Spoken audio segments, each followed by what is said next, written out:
Залишуся.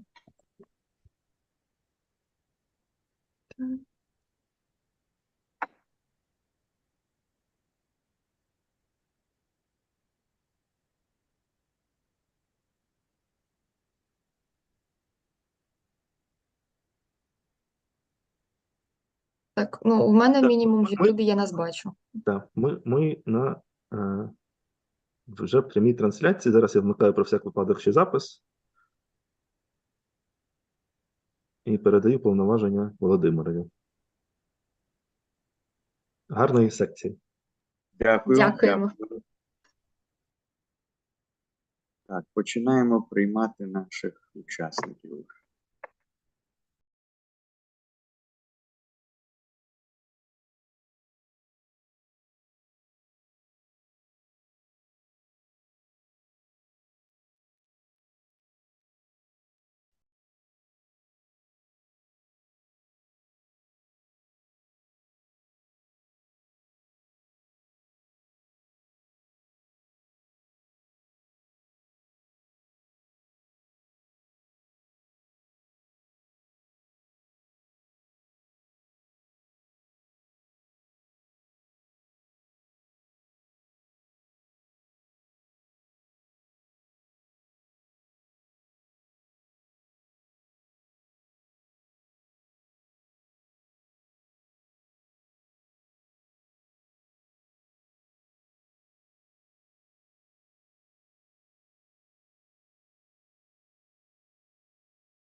So, good afternoon. We are going to start our section. It's a bit strange thing that all participants are Ukrainians, but the working language of our section is English. But we have some foreign guests, possibly some of them will join us a bit later. So, my name is Volodymyr Shuluhin. I'm a teaching fellow at the Department of Social Structures and Social Relations at Kyiv University, Faculty of Sociology. It's just for recording now, not for you, just for recording. And yeah, I'm also a visiting professor at Kyiv Mohyla Business School. And I will be a moderator of this section. Our today meeting will be dedicated to contemporary social change and in every possible dimensions, cultural, economic, political. Так само нашою робочою мовою є українська, і оскільки наразі іноземних учасників немає, то, в принципі, ви можете доповідати українською, як вам зручно. Due to the ongoing Russian invasion in Ukraine, we need to interrupt our conference for the shelter, but Zlatoslava is my technical assistant. She is in a safe place, and it's not a problem for us, so she will substitute for me, and the conference, the meeting will not be interrupted. It just be interruption for me because I'm in Kyiv.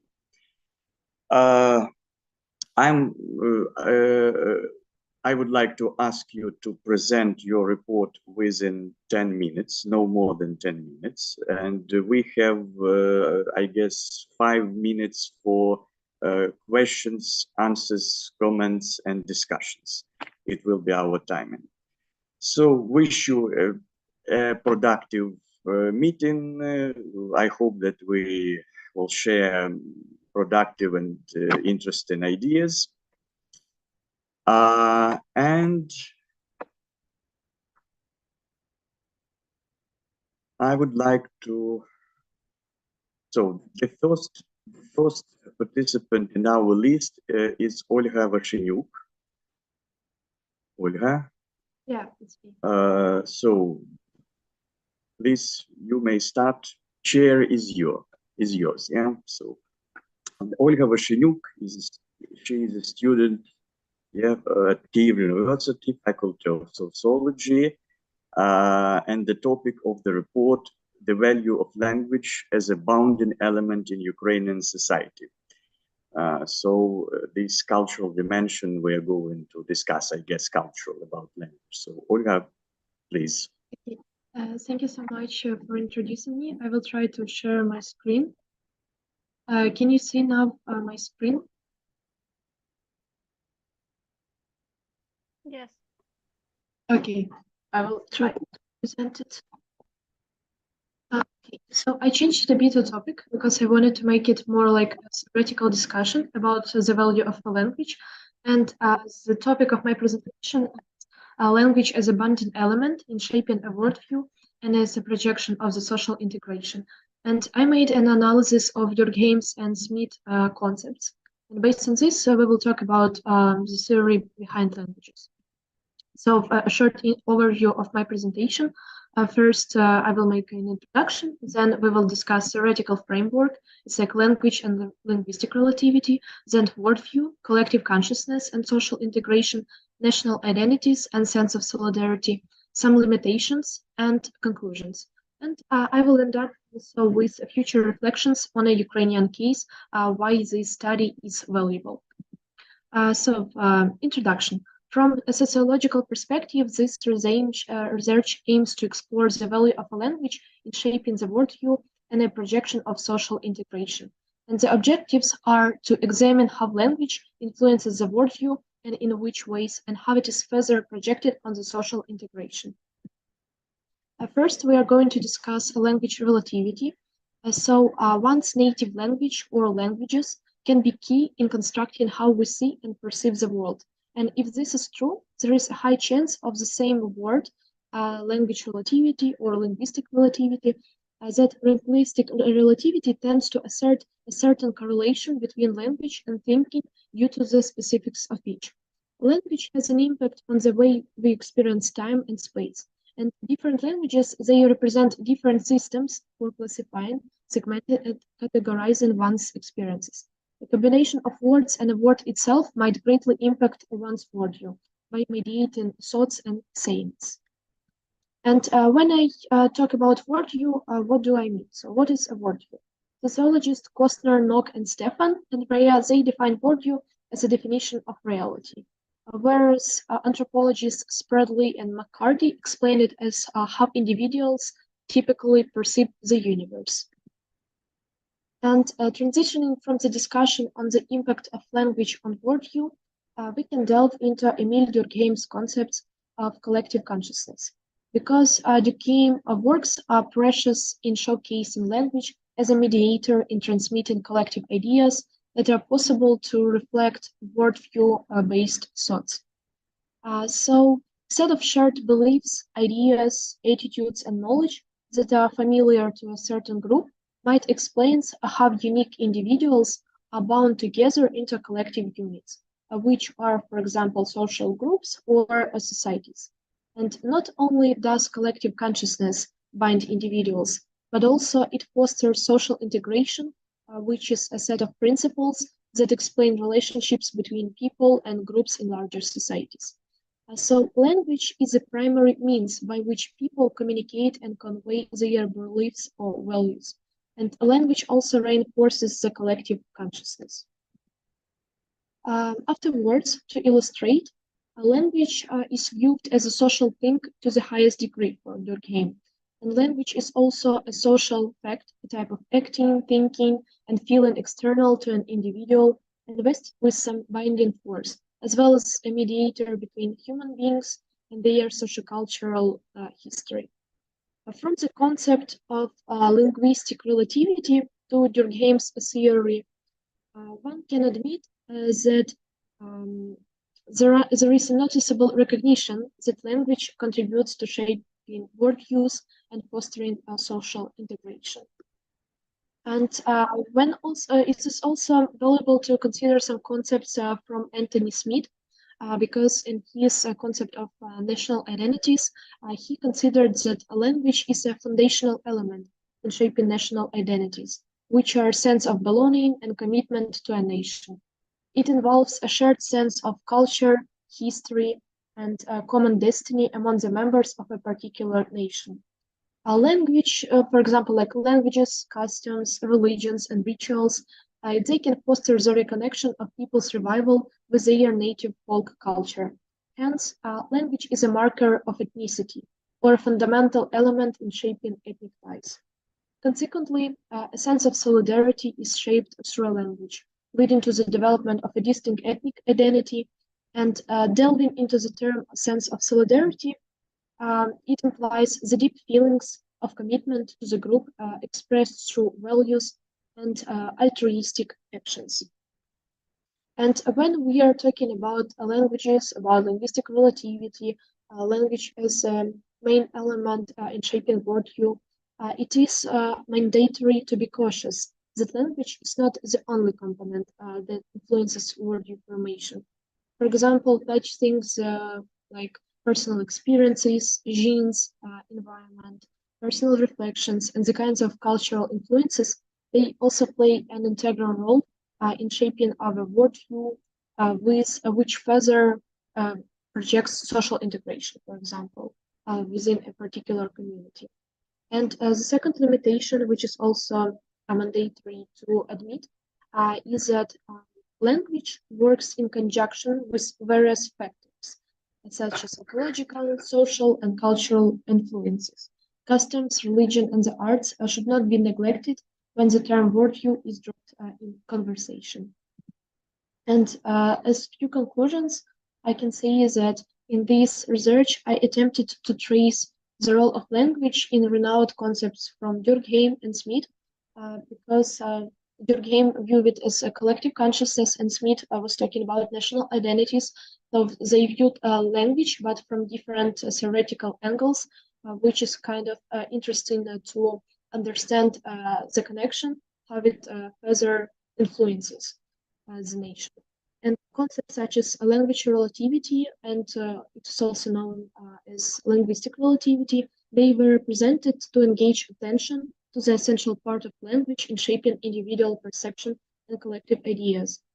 For example, a few years ago, there were made few experiments where different people who speak different languages were describing some actions in process, and some German-speaking people, they were describing the action with a result, with the final purpose of the action. Whereas some English-speaking people, they were describing just a process of action without thinking of the purpose of doing this. So it creates this linguistic relativity.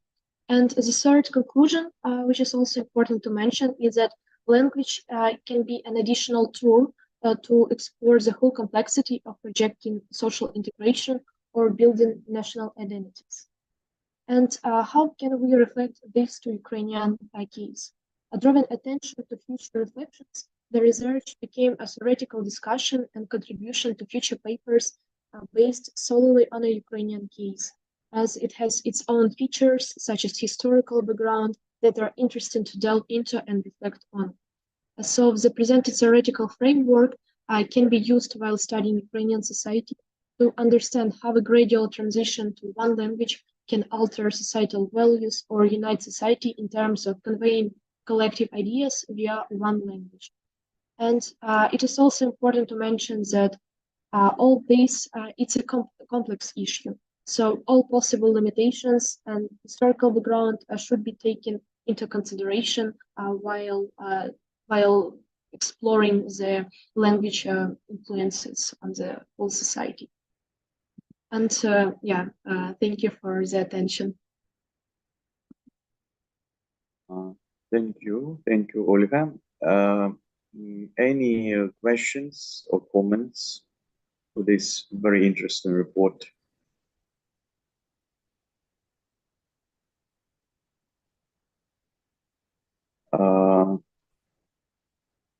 Just a very practical question from me. What do you think, how can we enhance this integrative potential of the Ukrainian language in Ukrainian society, and what role can sociology plays in this? So, if the focus will be on Ukraine and Ukrainian social context, especially current context, this language, it's not easy issue. Yeah. So what do you think? Yes, thank you so much for the question. I think that sociologists, they can study the current situation with all of this by understanding the value of people, like what do they believe, because I think that sometimes we have in Ukraine a very strict force that we are like making people to make this transition to another language. And I think it doesn't work, because if someone feels the pressure, then it's harder to make this move. I think that everyone just should be supportive, should not pay attention to some like mistakes or something, because it's just the whole process. It won't happen in 1 year, it won't happen in 5 years, I believe. But I think the sociologists, they can just understand what is better, which method is better to people to make this, which I don't know, which forces have to make it more gradual, like not just in 1 day, but I have to plan all this like step-by-step approach.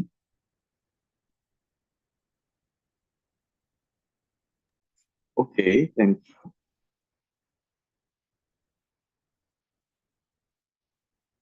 In this context, I remember a very nice book of Cass Sunstein, American political philosopher, and Richard Thaler, Nobel laureate in economics and very famous researcher in behavioral economics, about nudge, that we need to push a bit people for good decision, and it should be a system of some nudge that we provoke a specific kind of behavior. It's not the same as manipulation, for instance, but it's some system of stimulus that we can create for a specific kind of behavior. And I suppose that something like this could be useful if we want to create productive space in which people will choose Ukrainian in this moment and in the future. For sure, it's absolutely clear for all of us that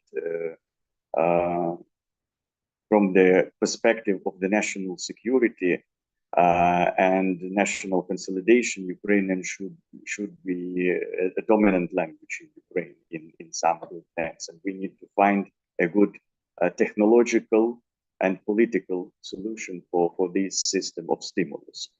Okay, thank you, Olga. If your colleagues don't have any other comments or questions, I will ask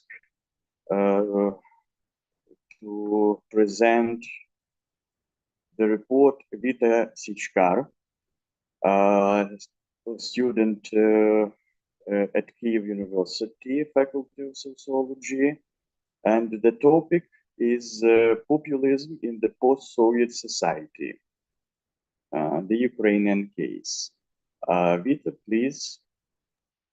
Yes, good afternoon for everyone. I would like, if it's possible, to speak in Ukrainian, if it's good for everyone. Тому доброго дня ще раз всім. Сьогодні я буду говорити про популізм у пострадянському суспільстві на прикладі України. Це буде такий короткий огляд, як ми вважаємо, західного феномену на східних територіях. Секундочку, я виведу презентацію.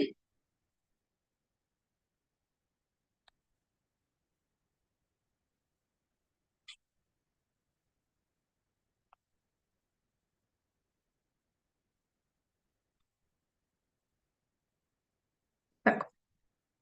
Отже, що таке загалом популізм? За основу візьмемо визначення Мунди, що популізм – це вузька ідеологія, яка вважає суспільство остаточно розділеним на два табори, однорідні та антагоністичні. Це чисті люди проти корумпованої еліти, яка стверджує, що політика має бути волевиявленням народу.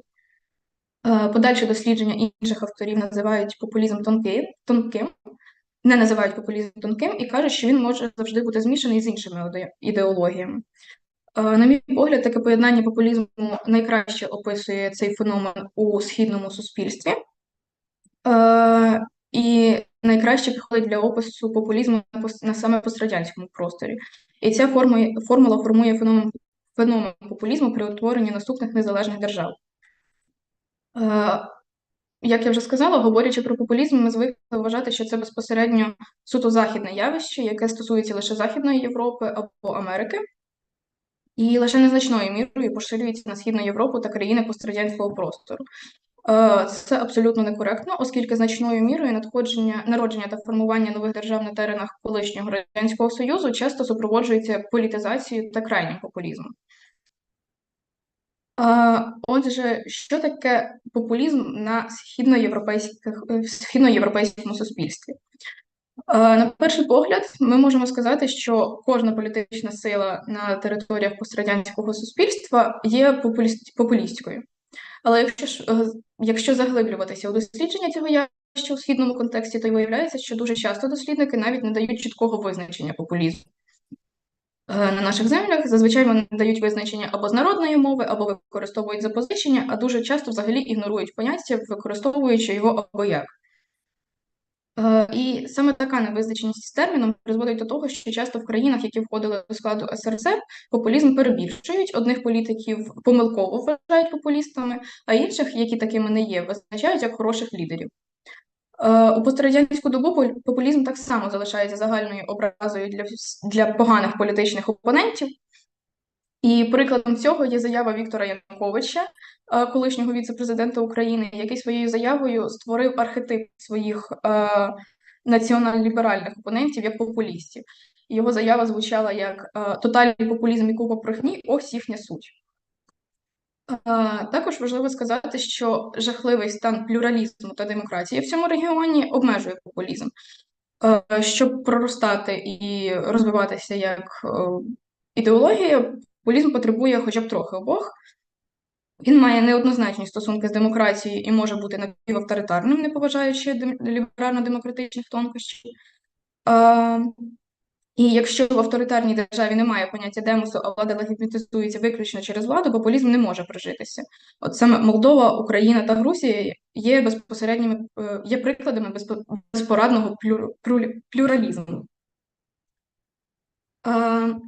Саме на прикладі України ми можемо розглянути початок 90-х років, коли Україна тільки здобула незалежність, і можна сказати, що Україна була дуже слабкою в політичному, соціальному та економічних планах. І процес становлення незалежної держави на теренах колишнього СРСР був складним і болісним. Через переоцінку своїх можливостей і перебільшений оптимізм. У таких процесах часто проявляється безвідповідальність національних еліт, які у власних інтересах можуть розколоти суспільство за національною, релігійною, політичною, мовними ознаками. І дуже часто це призводить до поляризації суспільства, до поляризації проявів сепаратизму. І більше ніж 30-річний досвід незалежності України є гарним тому прикладом. У нашому випадку ці зміни відбулися настільки швидко, що людський розум не встиг адаптуватися до змін, а потребував простих, зрозумілих пояснень, шляхів вирішення проблем і викликів, тому суспільство тяжіє до популізму, який все пояснює просто. І знову ж таки, повторюючись, особливо популярний цей процес в Українах, які народилися після розпаду СРСР. Власне, як народжується популізм, це є спікер, який користується довірою через те, що він дуже просто пояснює, використовує прості канали комунікації, таким чином отримує підтримку, розуміння, і суспільство йде за ним, підтримує його реформи, які можуть навіть бути не те, щоб дуже виконані. Варто зазначити, що зростання популізму та націоналізму, ці терміни дуже часто використовуються поряд у східному європейському контексті, відбувається на тлі економічної та фінансової кризи, яка мала місце в Україні, часто супроводжується розчаруванням населення в ліберальних інститутах влади. Саме поляризація та зниження рівня життя пов'язані з трьома економічними проблемами нинішнього етапу модернізації: це зростання нерівності, повільне економічне зростання та структурні зміни на ринку праці. Особливо помітні ці процеси в Україні, але важливо зазначити, що прихід до влади популістських лідерів може не вирішити цих проблем, а навпаки зробити їх ще більш глибшими. Передісторія перебування України в Радянському Союзі приводить до того, що причиною повільної демократичної трансформації та формування кланово-олігархічної моделі політичної влади є проста інфантильність суспільства, яка із часів Радянського Союзу звикла перекладати не тільки якісь суспільні проблеми, а й свої особисті на владу, що все не виходить, що влада нам повинна. Влада, яка в свою чергу широко використовує риторику та практику популізму, продовжують культивувати ці якості в масовій політичній свідомості. Тому, якщо ми говоримо про країни Заходу, в них популізм притаманний переважно опозиційним політичним силам, то в Україні він однаково сильно виражений як у діяльності опозиції, так і в діяльності влади. Коротко про умови формування.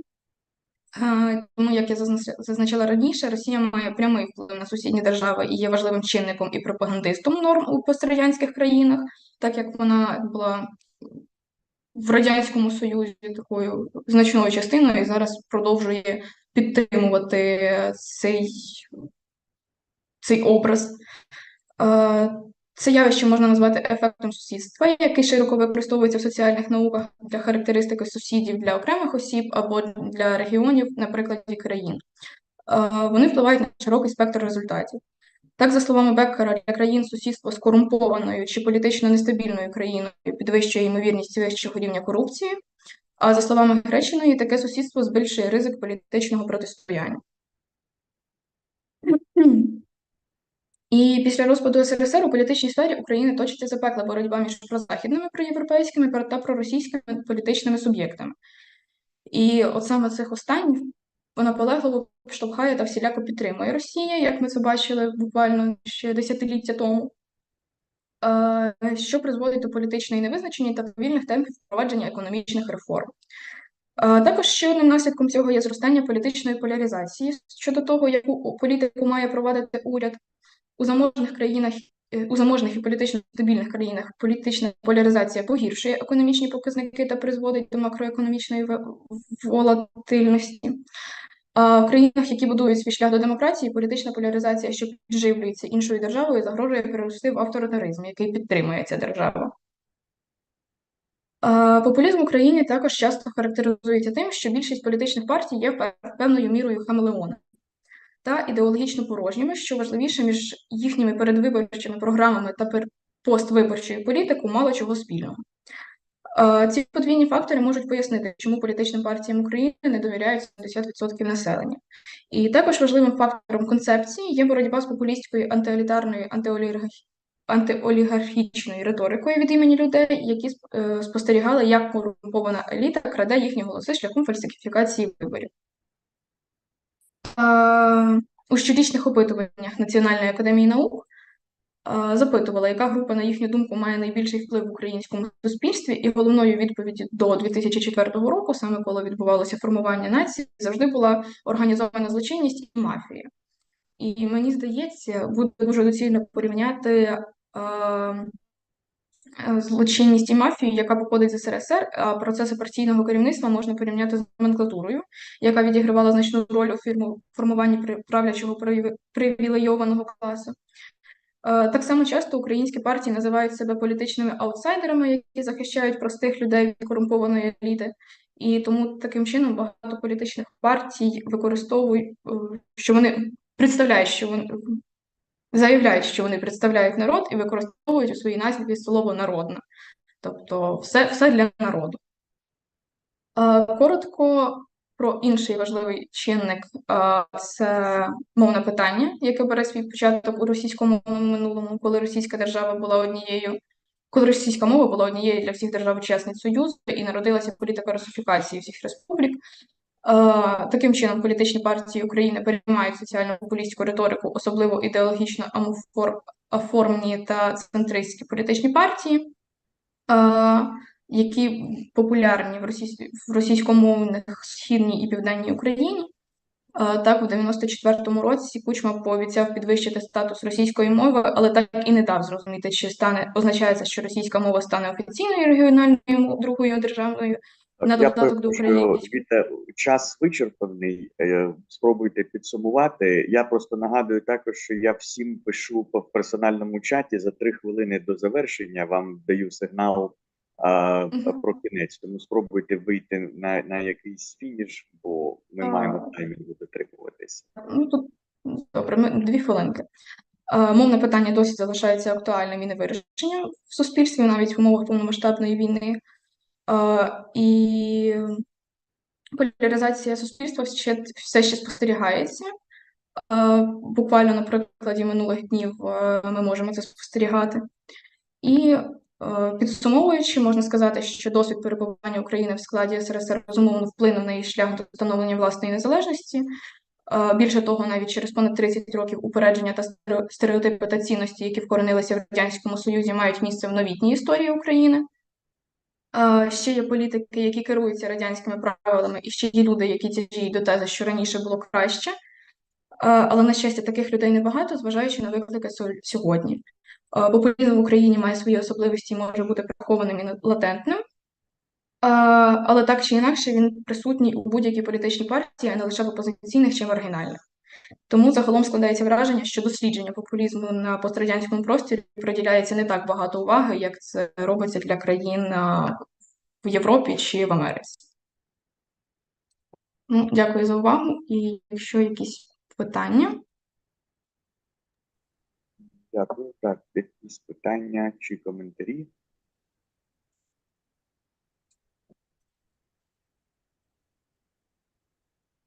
Я би хотів тільки нагадати, що якщо ми перекладемо слово популізм українською мовою, а не застосовуватимемо кальку, то це буде народництво. І народництво традиційно, власне, ось цей рух народництва 19 століття, він, наприклад, в англомовних джерелах його перекладають саме як популізм, да, популюс, народ. І, власне, цей рух народництва, він відіграв дуже велику роль, в принципі, в встановленні модерної національної ідеї української. Більше того, він вплинув і на становлення соціології, тому що Український соціологічний інститут, наприклад, в Празі, він виник в середовищі партії есерів, яка, по суті, виросла із народницької ідеології, аграрного соціалізму. І тому, насправді, ось ця система мислення, вона має дуже глибокі культурні, історичні, політичні корені, якщо говорити про українське суспільство. І зараз є великий рух, і в тому числі на Заході, з приводу переосмислення популізму. І навіть от кілька років тому до України приїздила одна відома ліва філософиня, вилетіло з голови її прізвище, але вона дуже відома. Шанталь Муф, згадав. Шанталь Муф, яка читала лекцію стосовно того, що, мовляв, для введення позитивних соціальних змін треба вчитися у популістів і це, значить, використовувати якісь комунікативні стратегії, які, значить, відпрацьовані в межах цих рухів. Тому мене трішки здивувало те, у вас на слайдах там партії дуже різні з точки зору ідеології. Там Слуга народу була, Народний фронт, Народний рух, і вони насправді, партії, їх єднає тільки те, що може слово народ присутні в назві, але ідеологічно вони були дуже різними. І тут ще велике питання, як ідентифікувати насправді, що є чи не є в українському випадку популізмом. А щодо поляризації, це цікава тема, і її багато дискутують. І ви знаєте, в цілому зараз от українські соціологи, особливо ті, які дуже серйозно залучені в дослідження, в тому числі порівняння, сходяться до думки, що в дійсності в класичному такому теоретичному значенні цього слова в українському суспільстві не було. А вона, можливо, з'явиться тільки от зараз в умовах війни, коли вона буде посилена якимись новими соціально-економічними чинниками, і те, що нам здавалося поляризацією, насправді нею не є. І там навіть от там прив'язування окремих партій до нібито російськомовних регіонів, це теж питання, тому що, наприклад, є дослідження, які показували, що дійсно на національному рівні є зв'язок між мовою спілкування і електоральною поведінкою. Але якщо аналізувати цей чинник на поселенському рівні, то такий зв'язок стає значно менш очевидним. У регіонах, де, наприклад, центри русифіковані, наприклад, Луганська, Одеська області, Харківська області, там, де історично міста були швидше русифіковані, а райони і сільська місцевість, частина чи велика частина із них залишалися україномовними, там фактор мови не спрацьовує при електоральній поведінці. Тобто навіть україномовні райони схиляються до голосування відповідно до свого центру. Тобто це більшою мірою поляризація, яка лежить в площині поселенського розколу, а не якихось мовно-культурних речей. І це дуже важливий момент. І я думаю, що це важливе питання для українських соціологів з точки зору інтелектуальної чесності і відповідальності. Це намагатися побачити проблеми там, де вони справді є, і намагатися не бачити їх там, де їх немає, і не вишукувати там, де їх немає. І зараз ми справді на цьому шляху перебуваємо, коли ми переосмислюємо свої помилки. По-перше, це те, що ми дуже переоцінювали регіональні відмінності в українському суспільстві. І зараз стає зрозумілим, що це була абсолютно неправильна стратегія, це ефект самосправджуваного пророцтва в дійсності спрацював. І багато соціальних проблем, які є глибокими і важливими, ми ігнорували. Наприклад, той же поселенський розкол. Ми його не аналізували, а натомість от захід, схід, так, сяк, і ми якби допомагали суспільству конструювати штучні соціальні проблеми і політичні, яких в дійсності, які були зовсім і не такими великими проблемами. І тут велика робота ще соціології української дійсно чекає, щоб це переосмислити і самій самоочиститися від негативного популізму, можливо. Гаразд, я дякую, Віті, і the next report will be from Mariana Yurina, student at Kyiv University, Faculty of Sociology, and the title, Conspiracy Theories as Manifestations of Populism Through the COVID Pandemic in Ukraine. The same dimension is populism. So let's continue with this topic. Mariana, you're welcome. Yes, good afternoon, everyone. And yeah, my name is Yurina Mariana, and today I will talk about this conspiracy theories. And the main example will be the example of our country, of Ukraine. In just a second, I will turn on the presentation.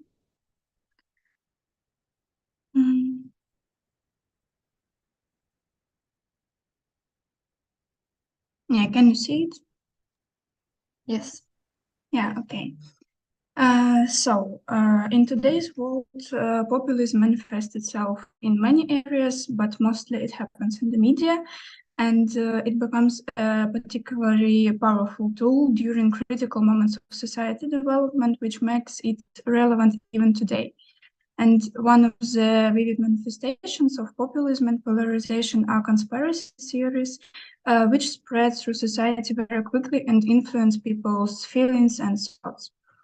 As Aupers defines conspiracy theories, its in fundamental meaning is a set of beliefs that somewhere outside of society, some evil malicious groups influence individuals and rule societies. And such type of thinking and social strategy works in situations that are difficult to explain and that do not offer other acceptable solutions to an unusual situation in everyday life. What about the reasons why it's spreading throughout the world?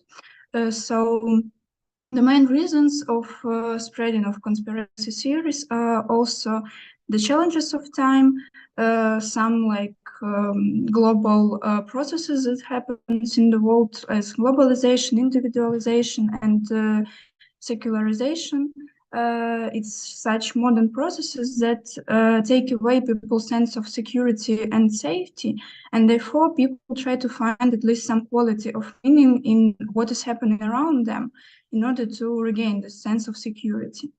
And another also reason is that people stop believing and trusting institutions, politics, science, mass media, judicial system, and they just start to rely on themselves in order to find, like based on their knowledge, to find the truth and explain themselves what is happening around them, what is happening around the world. We can say that conspiracism is a certain tactic of managing society which has its own approaches and strategies. And conspiracism aims to explain and bring some clarity to a complex and disordered world by suggesting that people in power control this world. And this suggests that people are just afraid of unknown and complex, so they turn to such theories that could bring some clarity and regain control of the situation, or give at least such appearance of this control. Unlike classic conspiracy theories, now it's not necessary even to have some evidence or like some truthful statements just to spread the information and make society believe in it. But now the driving force is just amount of the repetition of these ideas in various sources. And this creates this effect of veracity due to the fact that many people are talking more and more about same information, and it sounds repeatedly just from the different sources. And in cause of that, just people start to believe in it because they hear it like again and again. And also there are some consequences of conspiracism. First of all, it weakens democracy and spreads distrust of institutions in society. And conspiracy theories suggest that political agents, governance, and the system are malevolent, but offers nothing just to replace them.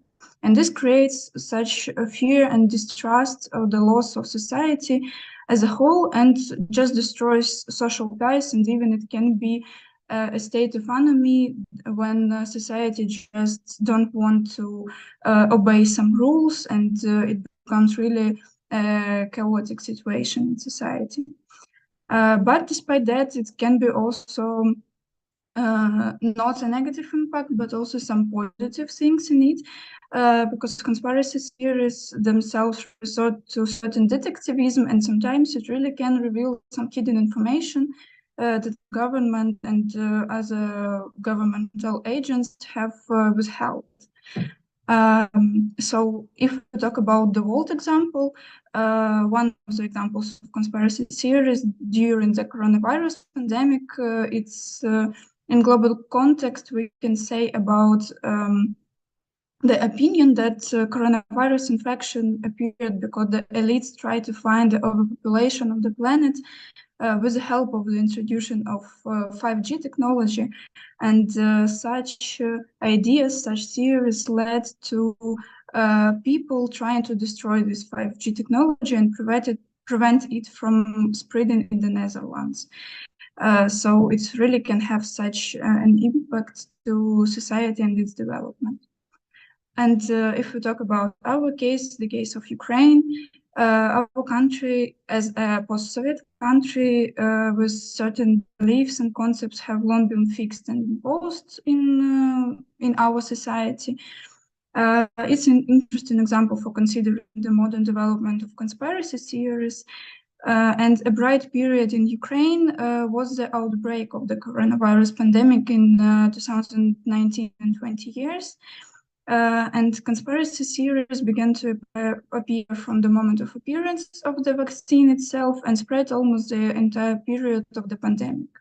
And it was, in our situation, important that people get vaccinated, but government had to somehow force the society to do it, but it turned out that it will not work so well as it can be, because in Ukraine, it's actually such a situation that about 15 years we have this conspiracy theories about any kind of vaccinations, and a very large proportion of the population is against vaccination.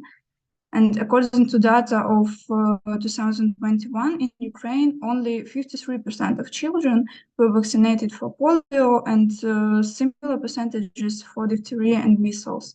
So we really can see that it's not only the coronavirus example. This situation in Ukraine exists not like only now, but it's development of this situation is really like for a long time.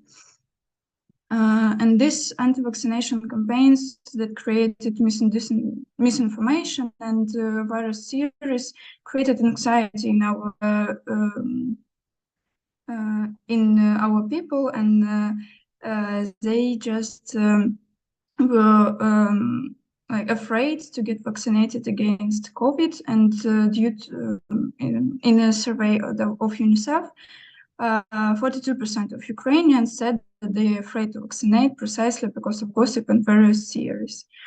And it really, we can explain it because conspiracy theories becoming a strong alternative to authorities, because ideas of the harm of vaccinations have been imprinted in the collective consciousness of Ukrainians for more than 10 years, and it's difficult to change the opinion of the majority.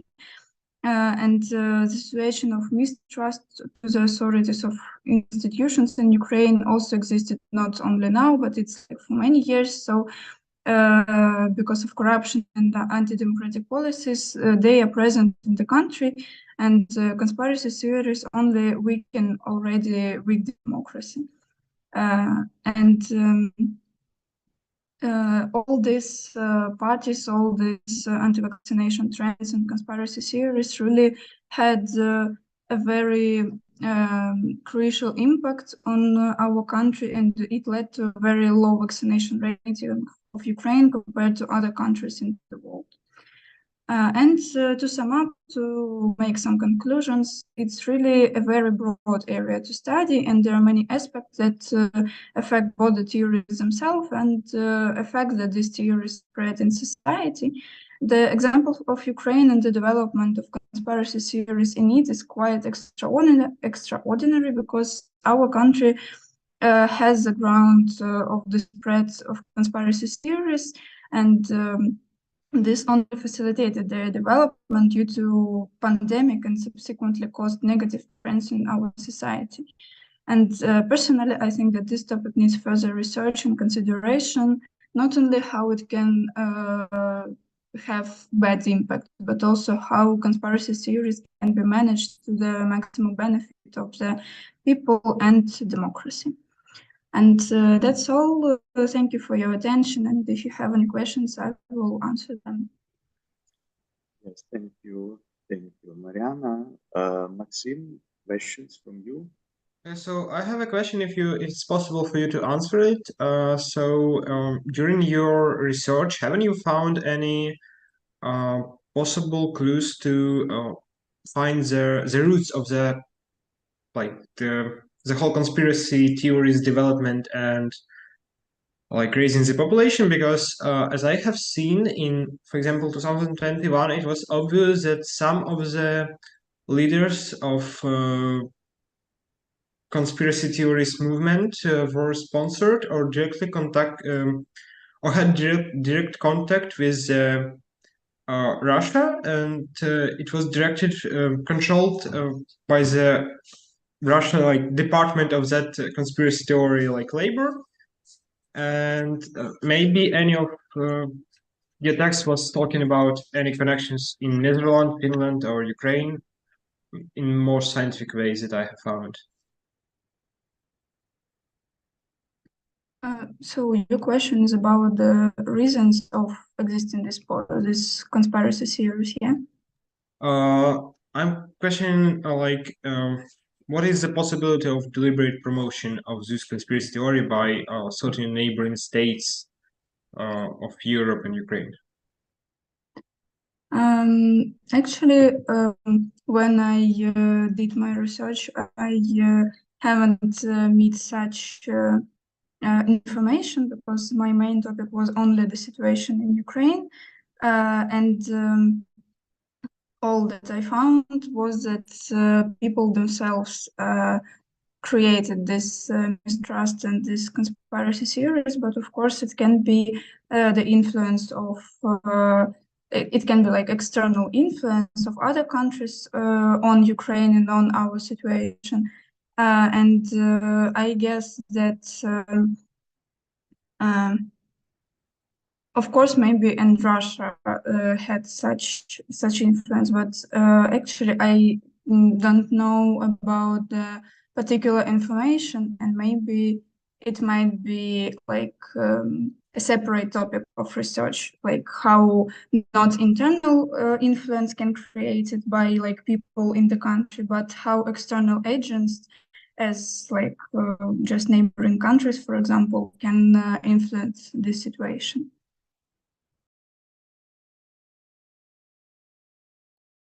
Thank you. Any other questions?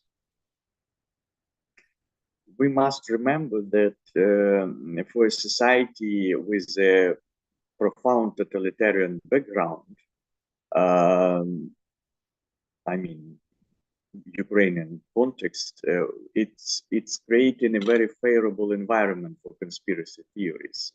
We can mention, for instance, concealment of Chernobyl or Holodomor by the Soviet regime, and this distrust to the authority is important feature, is important reaction of people to the undemocratic regime. So it's not just something very irrational. We need to understand it. And due to this specific issue, and despite of this issue, the situation in Ukraine, I guess, is relatively good because in comparison with many Western countries, in Ukraine, we cannot identify a particular and well-organized social conspiracy movement with some political ambitions, like in the United States or some other European countries. And this good example is also should be studied.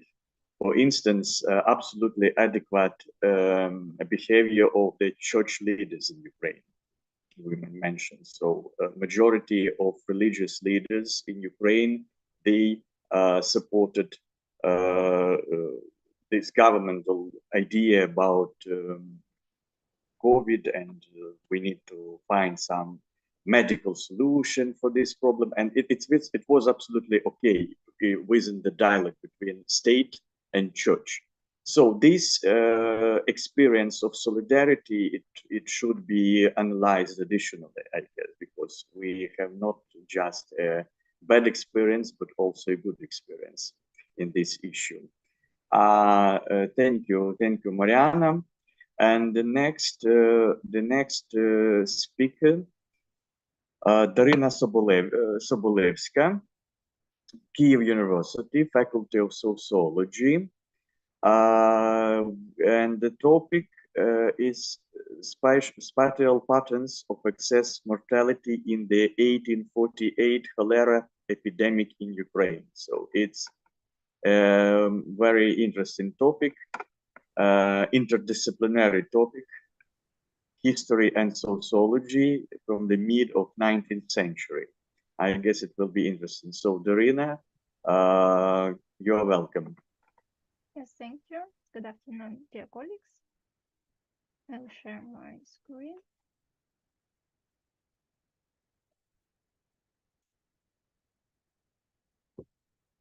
Well, I would like to introduce my topic. As the COVID-19 pandemic has recently hit the world, with cases still occurring, research into the dynamics of epidemics and what social factors influence its spread and consequences has become more relevant. Thus, the COVID-19 pandemic has increased interest in epidemics.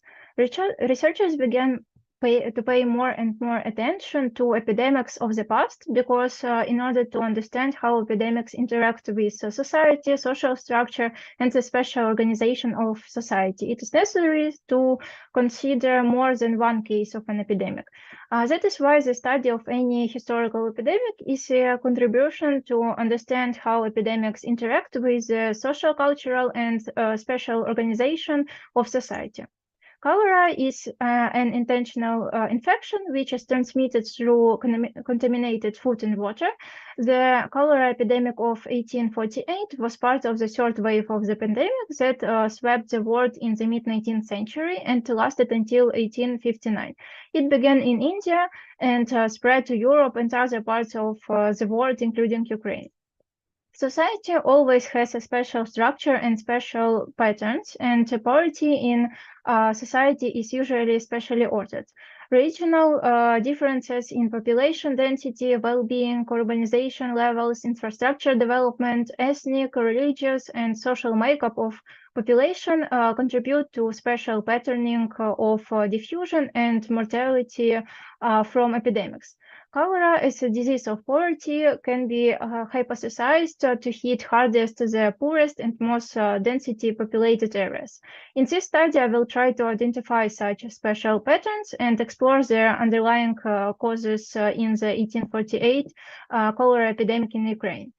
Serious analysis requires reliable data, so it was decided to conduct an independent data collection of the basis of which statistical conclusions could be drawn.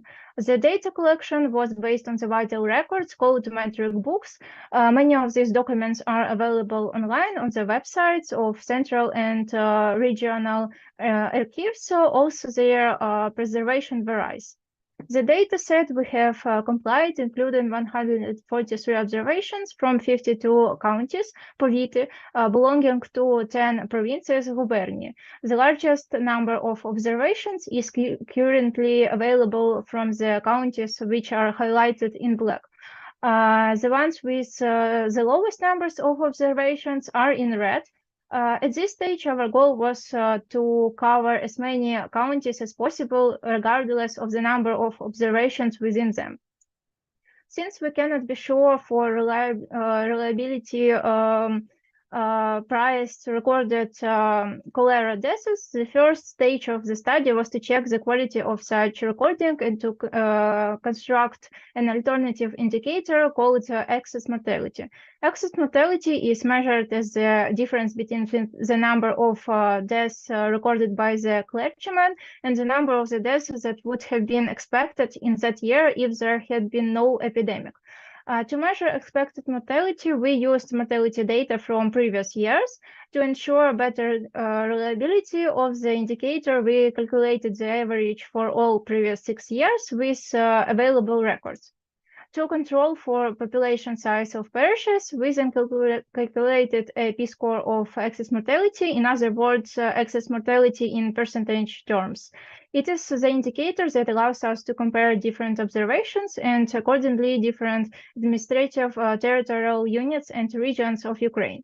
For example, in the p-score in the village of Severinivka, Tarashansky district, Kyiv province was 257.58%. This means that in this settlement, the mortality rate in 1848 increased by 2.5 times compared to the previous period, and thus the course of the epidemic was much more acute than, for example, in the city of Melitopol, Tauria province, where the p-score was 13.04%.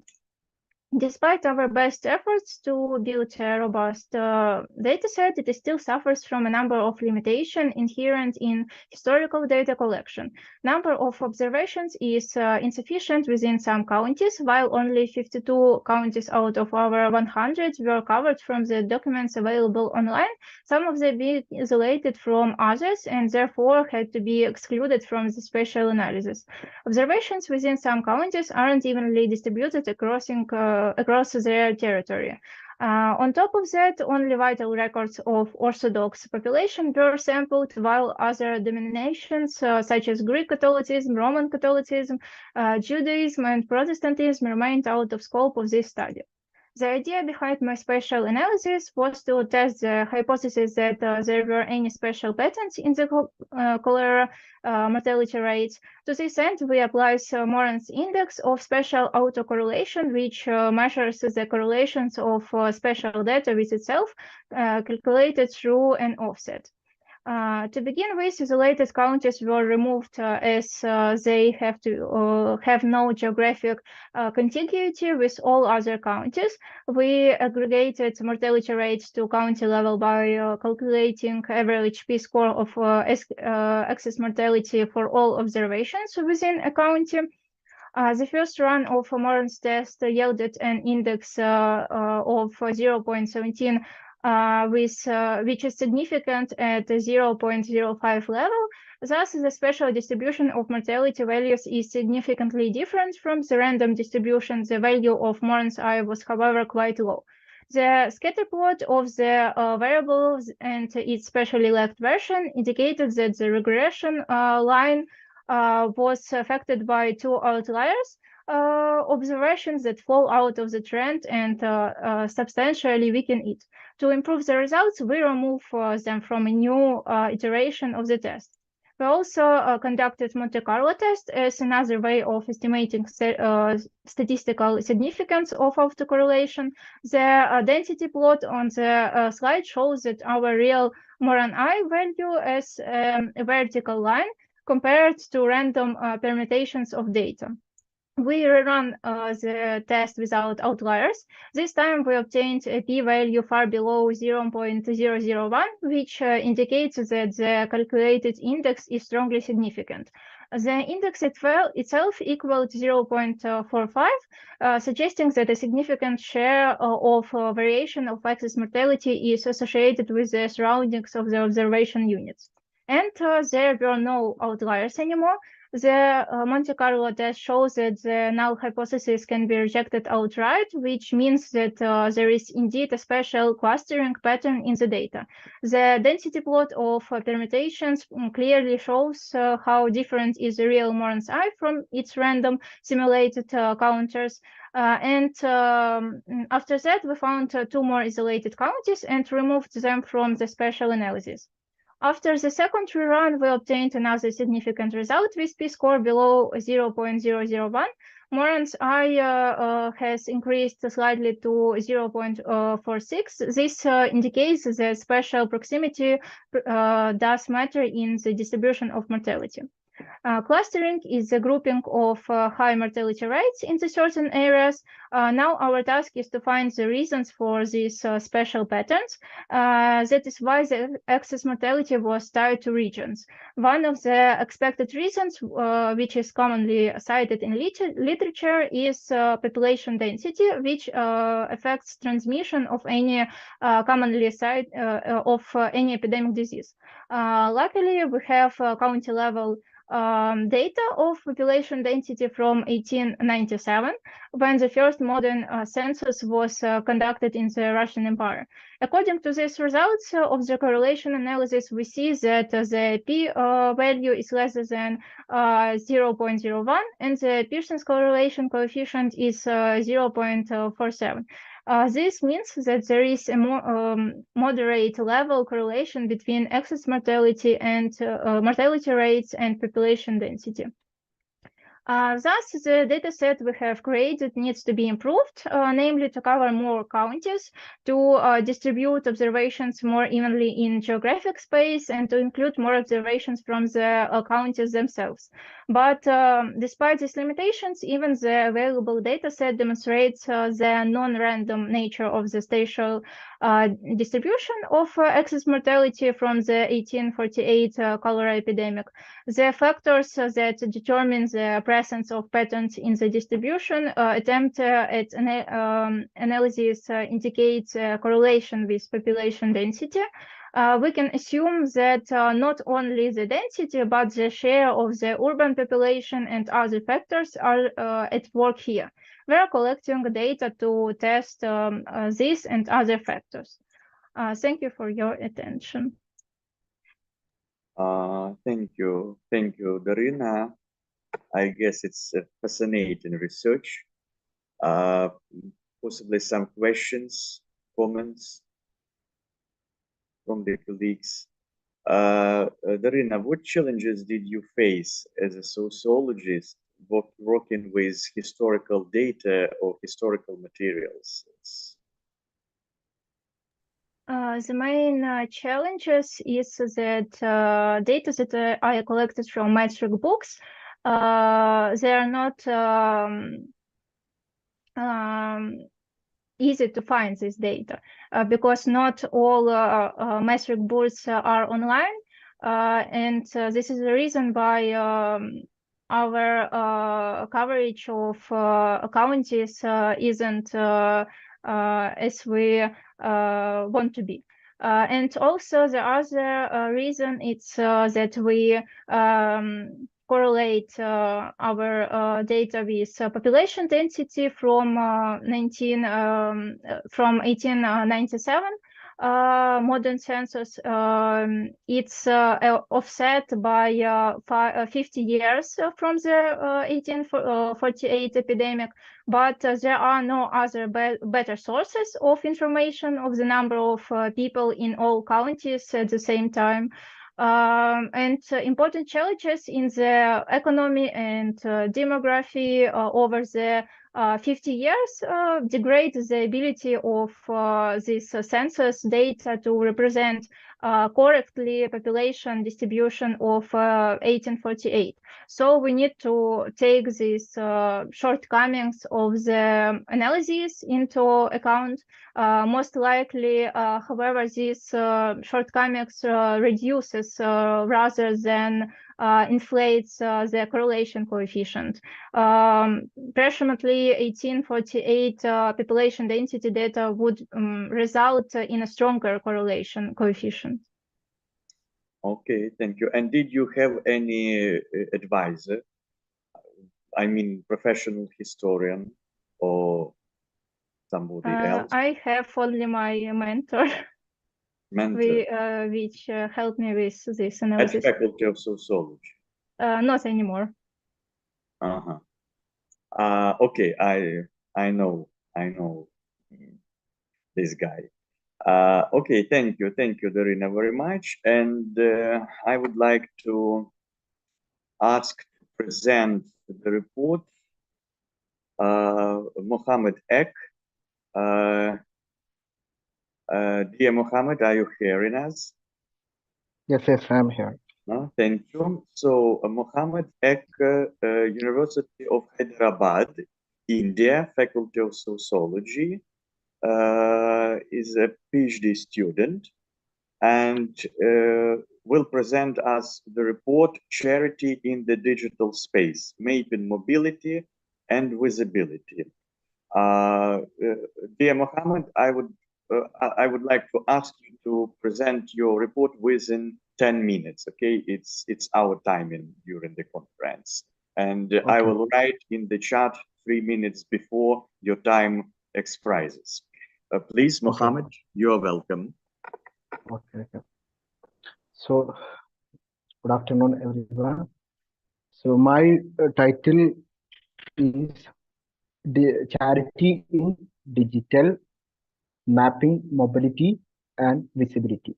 So, as all we know, the charity, or broadly speaking, philanthropy is primarily related to humanistic notions of empathy, compassion.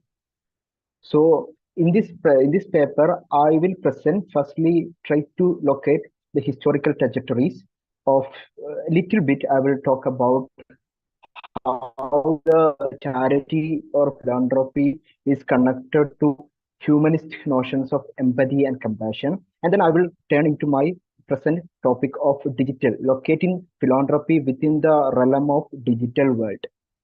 So, as I mentioned, the concept of humanitarian values is highly embedded in the notions of philanthropy and charity. When we are looking into traditional societies, not a modern society where village or rural societies, where the collective has more importance, at that point also the philanthropy plays an inevitable role, not specifically on individual basis, but moreover, it's a collective responsibility. If something happens to anybody of the community will give to support that person or that group of the people. So the most of the time, the notion of empathy and compassion comes to forth when we are analyzing the notion of charity. I'm not arguing there is only notion of empathy or compassion in charity, but there are many more impulses in giving money or giving any kind of services. But as of now, the most or the rudimentary concept underlying the charity can be seen in the notions of empathy and validations. So also, as I mentioned, the another possible impulse of giving charity is to consolidate the status and power of the person who is giving the charity. So when someone is giving anything to some other person, there is a point of interdependency. There is a point of dependency. So the person who is giving the money gets more power and status. So this is also there in the process of charity. So we cannot say straightforwardly that the always charity will follow the terms and manners of compassion and company without any interest of self-interest. So the altruist concept cannot be always at the charity, but there will be also the notion of self-interest in charity. And the charity is a part of globalized versions. So something happens in the society will also impact on the way charity is perceived and accommodated. So when we are coming into more globalized or more digitalized world, we can see that kind of change is happening in the charitable world. So digital world is also highly impacting on the way charity has been practiced across the globe. And right now I will make some points regarding the regarding the difference between traditional way of giving and the modern, or not modern, but the digital way of giving. First, it is as I already mentioned, the empathy. So in digital world, when we are giving the charity through digital world, it is more powerful to convey the empathy and compassion, because we are adding more pictures, more videos, or supporting other documents in order to create a powerful empathy in those who are engaging in the donation. So it is more powerful as compared to traditional way of life, because that traditional way of doesn't have that much of modalities which can create a kind of powerful tools of empathy and humanitarian notions. And the second one, it can reach out many people within a short span of time all over the world, as it is a basic attribute of the digital world. So that can be applied to donation also, because within a very short period, we can disseminate as much as money can possible to all over the world. And also we can inform the people about the problems of the world, and we can collect the money within very immediate effect. Let us think about any drought, any earthquake happen in a world. So we need a very immediate solution. So in the digital world, we can easily we can easily collect money within very few minutes, and it will have a more impact on reducing or resolving the problems as compared to other tradition, as opposed to traditional way of living. And the third one, it is more flexible and accountable, credible. As the thing is, when we are giving charity, the element of trust is also very important. So people are ready to give you money if they have trust on you, because the credibility and accountability is very important.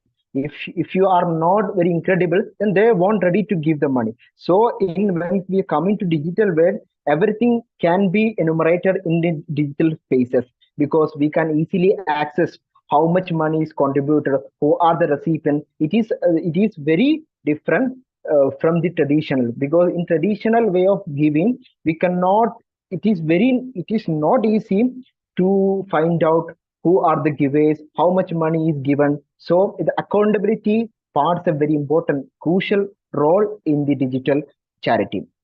And the fourth point can be the more engaging with donors, because when we are looking into websites who are providing digital donation, they are always designed to engage with the donors and recipients.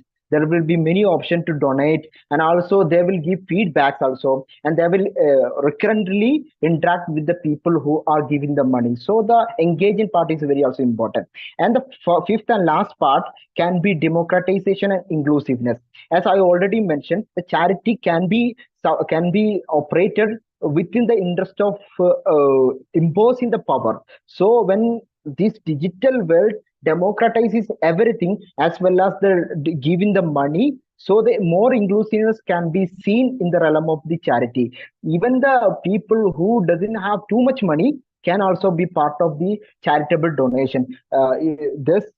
We can see a kind of reshuffling of patterns of power and status, because earlier days only people who have more money will be engaged in the charity, but here the difference came out, and the people who doesn't have too much money will also be part of the charity. So we can see a democratization as well as the inclusiveness in the digital world.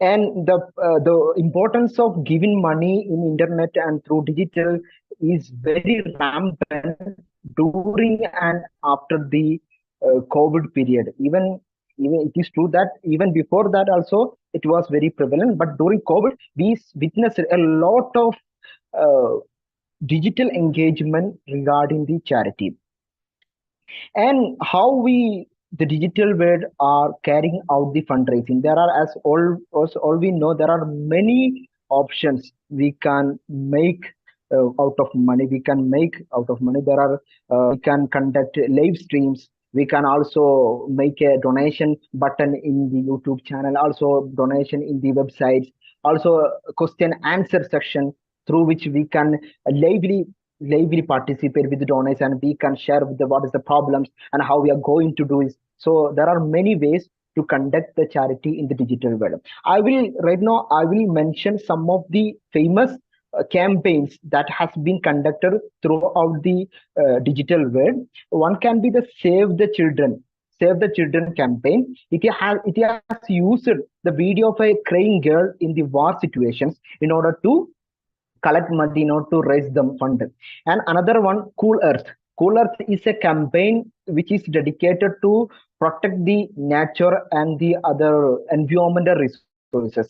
And the third one can be Wings of Rescue. This campaign is designed to protect and give the money to protection of the pets, or we can say broadly non-human protection or animal protections. And another very famous one, Ice Bucket Challenge in 2014 in USA.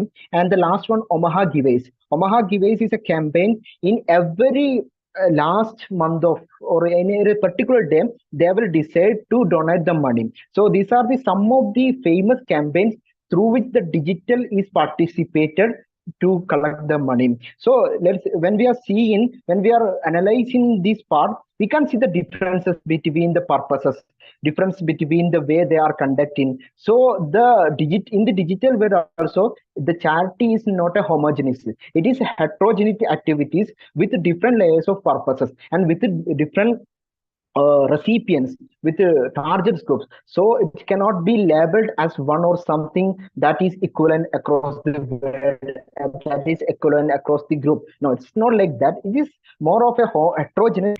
And also even the digital kind is more effective or more popularized. Before that, the American Red Cross has collected money through utilizing the option of SMS. Right now we have WhatsApp and different kinds of digital spaces.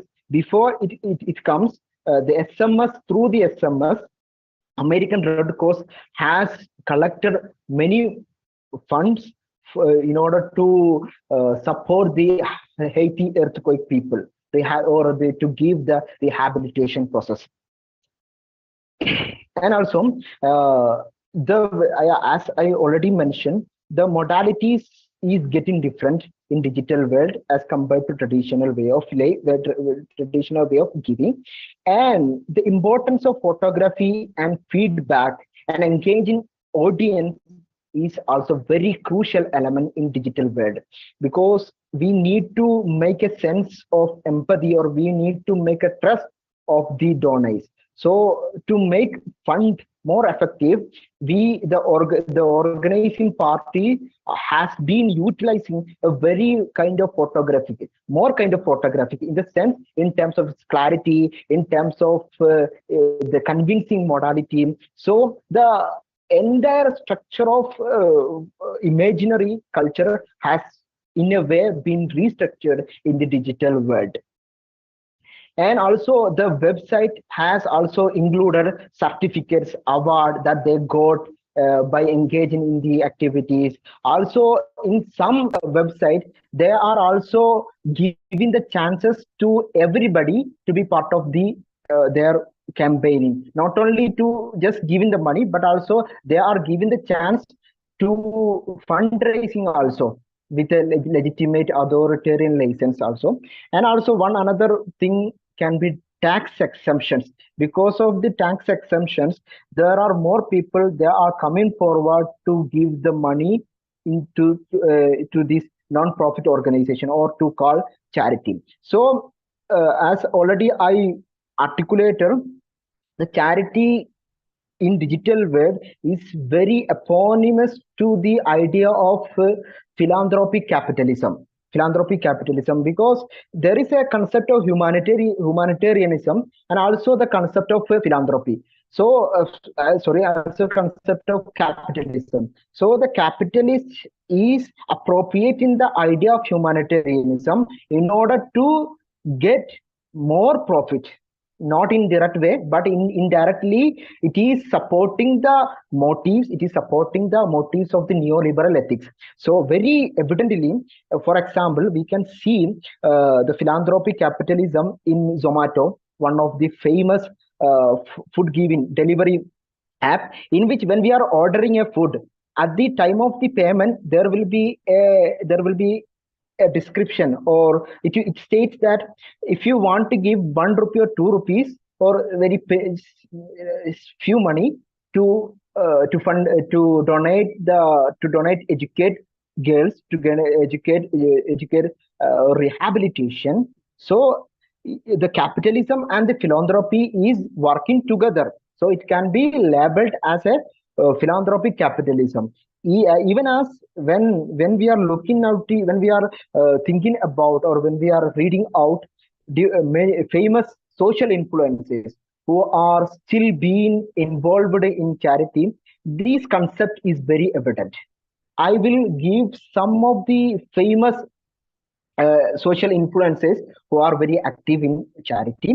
One is Ninja. Ninja is a nickname. Tyler Benvins. He's a very famous streamer, and who, through his streaming and through his engagement, he has collected money for many purposes. One is for wildlife fund and children research hospital and suicide prevention. These are his main concerns behind the charities. And the second person, very famous one, PewDiePie. He also, when he got 10 million, he celebrated his channel when hits 10 million by giving the money, by collecting the money. So for his purpose was to give the water, pure water, all over the world. And also the support another institution called Cry India, which Cry India is a very famous charitable organization. I'm sorry, Mohammed. I'm sorry. I need to interrupt you because time is over. Please try to summarize. Try to summarize. Okay. So, as time being, I'm not detailing the other peoples. So anyway, I'm trying to look at that. So their intentions are different. Their purpose are different. So even though their purpose are different, they can be labeled as under the philanthropy of capitalism. So the area of philanthropy, the scenario of philanthropy is little bit complex. It cannot be easily written as something that is related to altruism, or that is simply related to humanism or humanitarian concept. It is not only that, but also is largely connected to the impulse of neoliberal ethics. So these all are from me. Thank you all. Thank you for the report. Any questions? Okay. You have mentioned the difference between traditional and modern society. And what do you think, in the case of charity, could we integrate some features of group responsibilities that were typical for traditional society into contemporary society? And does it fit in general? Yeah, of course. The traditional values is also there in a way, but in a practical sense, because in a traditional way, most of the items is donated based on the empathy, or making the sustenance of the power and status. That concept is also there in our digital way of giving, but it is more of an elaborate kind, as I mentioned, related to human capitalist. That notion cannot be applied to the traditional way of life, but in a way, some notions of traditional way of giving can be seen or can be experienced in the digital, or more in kind of giving. Okay, thank you very much for your report. And we have the last, I guess, the last report for this section. Maxim Polinik, Kyiv University, Ukraine, Faculty of Sociology,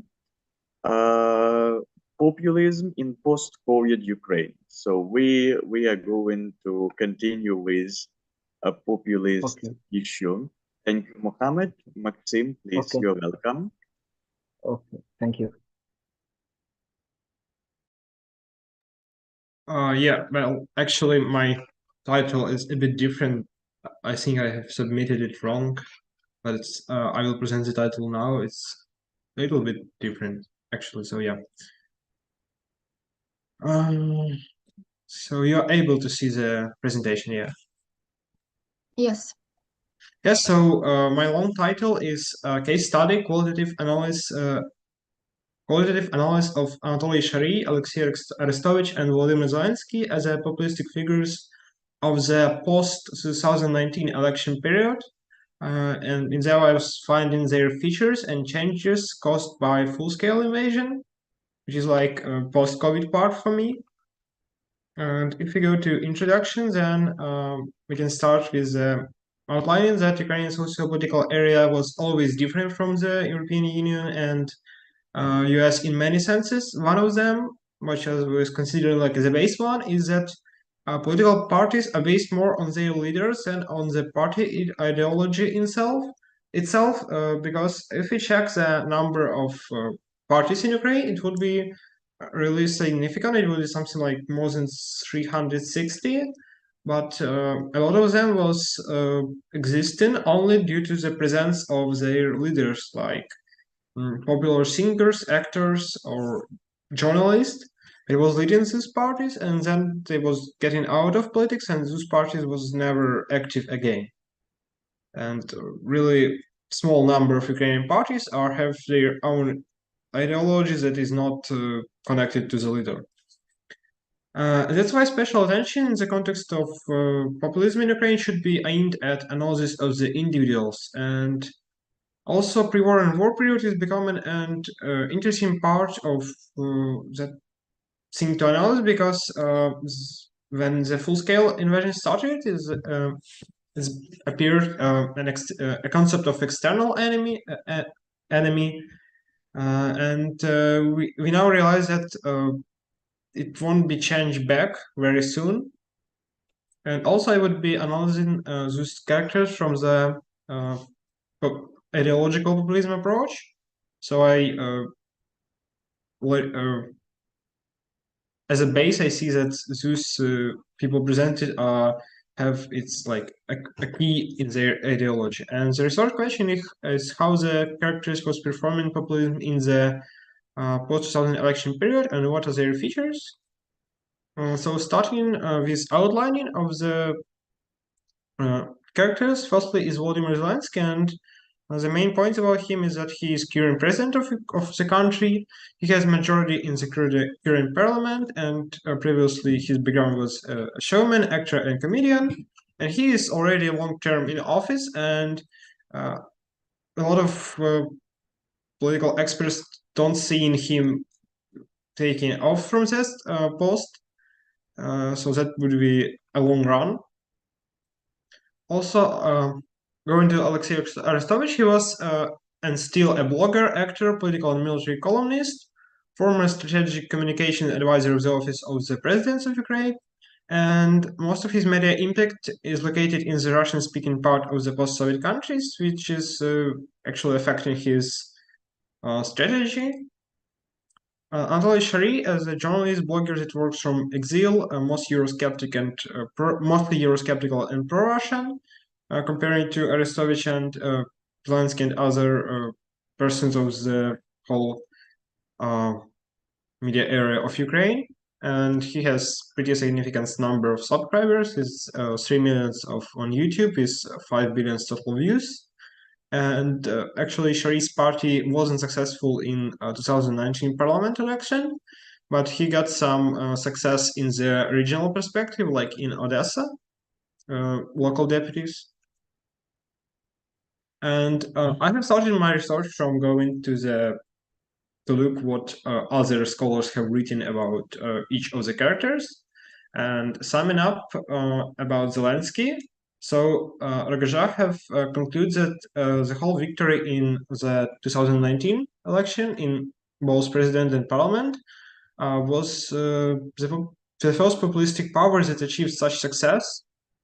Like for their opinion, it was a big start, which after what we can say that Ukrainian politics would be a bit different compared to what it was before. And she also mentions that it was highly influenced by Zelensky present as an actor in TV series Servant of the People in a role of Holoborodko, which created a lack of transparency and created speculative expectations of the voters. So actually there was no actual PR strategy. It was the voters was voting more for the character of the series than for the real person. Also, Bevs have mentioned in the scope of regional research that all candidates in Sum region in 2019 election were populistic, and Zelensky wasn't the only one. It was like especially it was like he mentions that it was the populism is a feature of many Ukrainian politics, like most of them, and have admitted that their attempts to act popularly is not even working because as he concluded that voters have developed such an immunity to it and was voting not seen at actual program and by something like still not that research and intuitively. And also in more methodical serious research, which called have tried to compare Trump and Zelensky presidents. And if talking shortly, so the authoritarian tendencies model shows that both leaders broke norms that safeguard democracy. And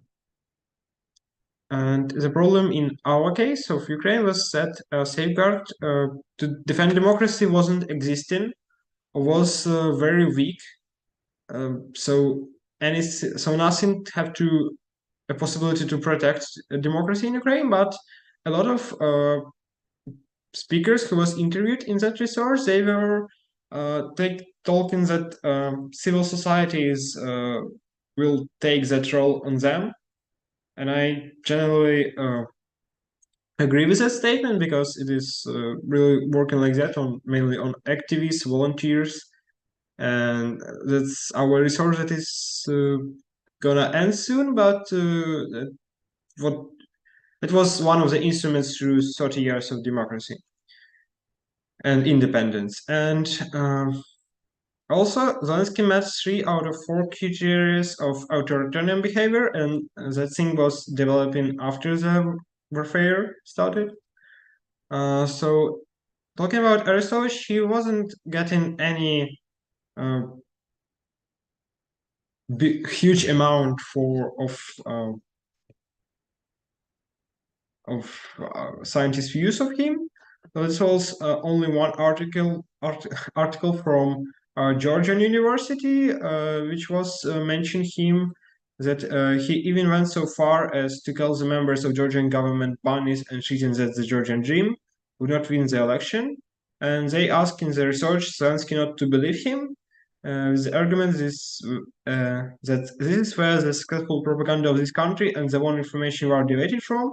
The true path and the situation was aggravated by commanders like Arestovich Erhame, so they have mentioned other pretty populistic figure like Erhame is paired with Arestovich.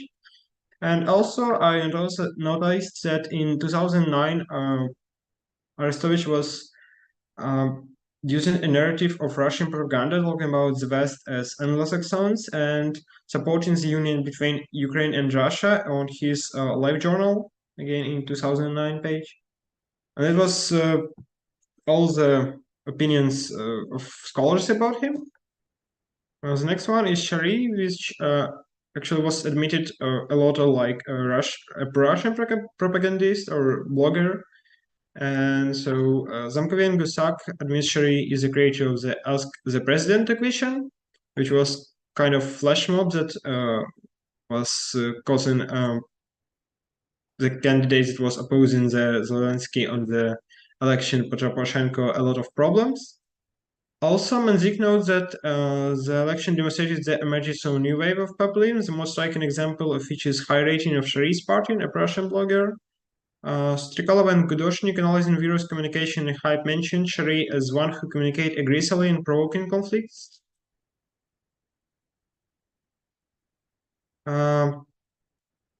Yeah, so talking about warfare impact, we have two interesting things about Zelensky, which is Archipelago 95 and aggravation of political duplicity. So first is a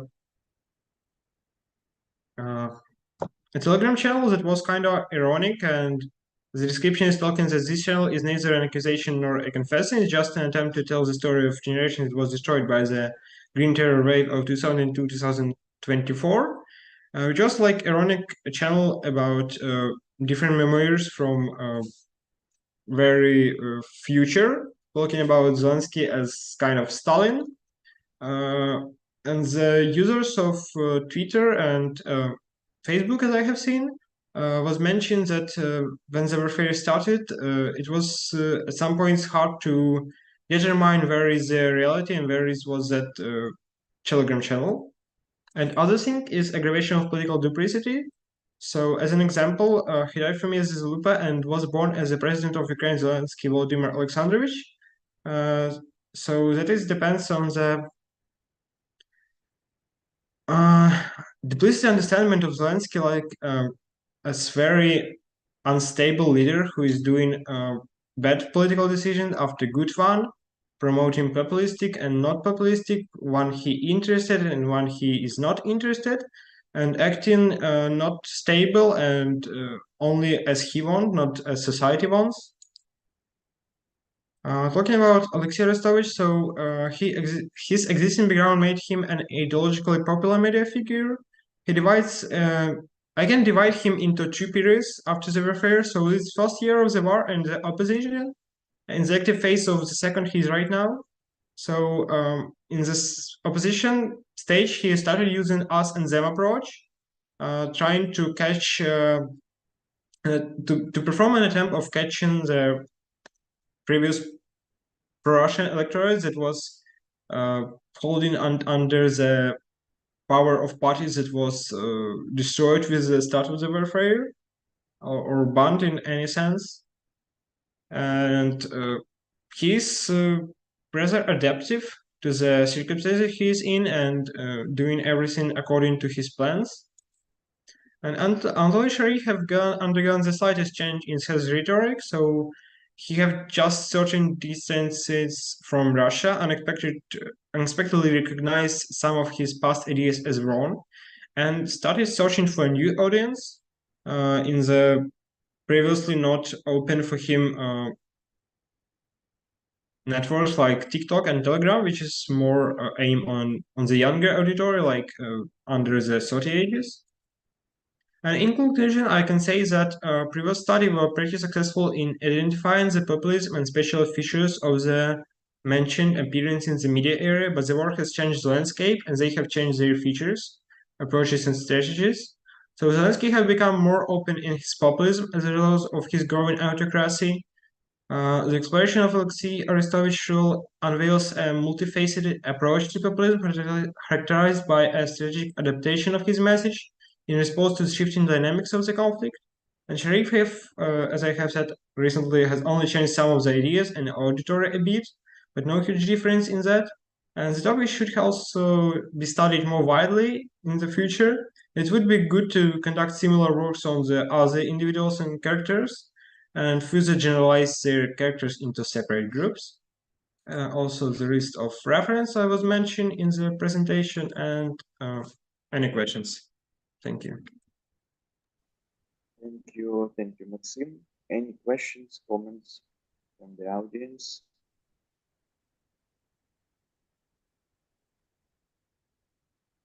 And Maxim, what is the definition of populism guided your research? Because you didn't define populism when you started your report, so because of different conceptualizations and different approaches to these notions, we may conclude a bit different things. So what is acceptable definition for you and for your research? Yeah, that might be a small failure of my research. Actually, I was meaning that the populism is kind of strategy to act in a political way, collecting all the popular solutions for the general problems and assisting only on proving them, and also I have included like the strategy of dividing the population into us and them, because often it happens with the populists when they're starting throwing about corrupted elites and the people. So that was two meaning I was putting in that. Okay, but Zelensky is a president currently. So how does it work in case of his cadence? Yeah. In his case, it's worked like he have come to the election with no political background, playing on a lot of political problems of Ukraine at that point. So he was saying that we will destroy all the corrupted elite, who you would like. Yeah, absolutely agree. Enough.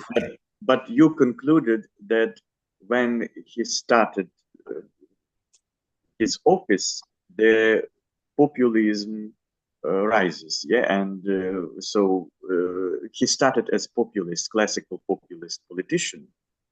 But is it possible to conclude that when he started his office, and we may expect it, and we may define some rising of populism in his rhetoric or in his political activity, or because it's a bit questionable thing, yes, because in that time in 2019 he was an opposition politician, opposite politician, yes, and currently he is in power.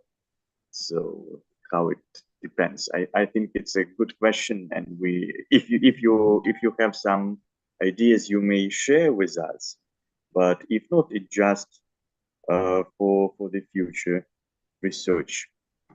So as I have understand your question, if he's still populistic. Yeah, like absolutely. And you concluded that his populism is rising. I have concluded that it's more open right now because of the growing autocracy. So he have got more power in his hands, and now he can perform the thing he wanted in a way more like controlled populism way, because it's whole media is like occupied by the whole like television is under the control of president's administration, and that's why these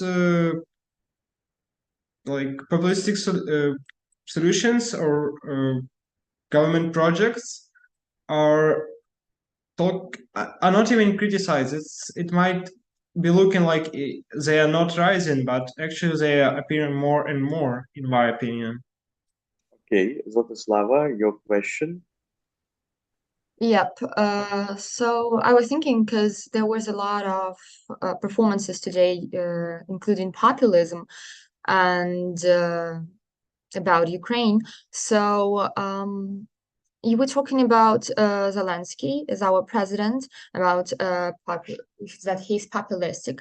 So my question is, as you know, before independence, Ukraine was part of the Soviet Union and was under authoritarianism. So do you think our society and we have more like populistic presidents because of that?